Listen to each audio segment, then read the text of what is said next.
Welcome back to Slamming Gears with David. Hope everyone's having a great week. So sit back, pop open a cold one, and relax while you watch my latest video. I recently got a New Roads magazine from Chevrolet. Inside is an article about busting the myths of EV ownership. In this two-part series, I'll debunk the false narrative that EVs are environmentally friendly and cost-effective. EV charging station companies offer an app to install on your phone that allows you to join a club, so to speak. You pay a monthly fee to use the stations. The biggest problem with that is if your phone doesn't have a good signal, when you're at the station, you will have to whip out your credit card to pay for the charge. Also, GM claims that there are 90,000 public stations throughout the US and Canada. In part 2, I will break it down for you. You will find out at times that when you arrive at a charging station, for one reason or another, it isn't working. You then need to call the company that owns the charging station to notify them.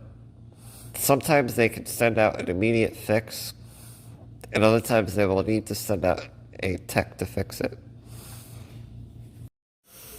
EVs do not offer enough range. The average driving range of a modern EV is 250 miles, which is okay if you're not planning on really going anywhere. Let's take, for example, a day trip. I live 178 miles from Orlando, which would leave me 78 miles of charge in the battery when I arrive. Now I still need to get to the exact place that I need to be.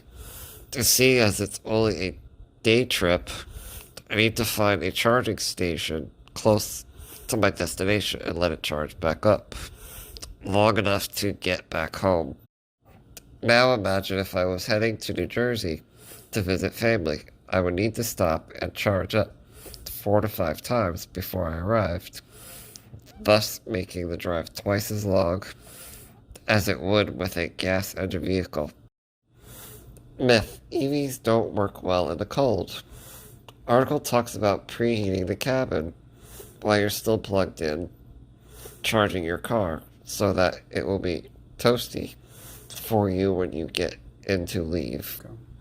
Fact: by doing this, you don't lose your travel range, but what they are not telling you is that when temps reach 40 degrees or below, your driving range can decrease by 40%.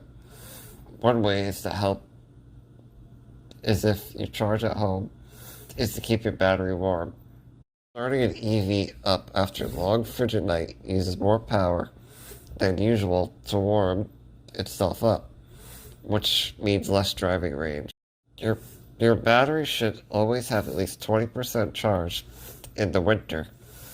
Another way to keep your travel range is to bundle up and rely less on your car's heating system for warmth. A small percentage of EVs have a preheat system for the battery during the winter.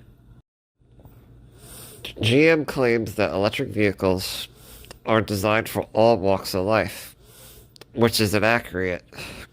The people that get left behind are the disabled and the poor, which is unacceptable at this current time.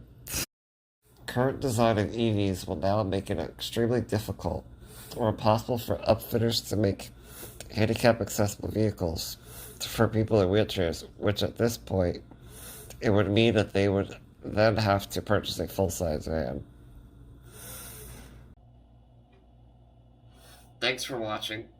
Hope you all enjoyed today's video. So hit that like and subscribe button. Have a great rest of the week.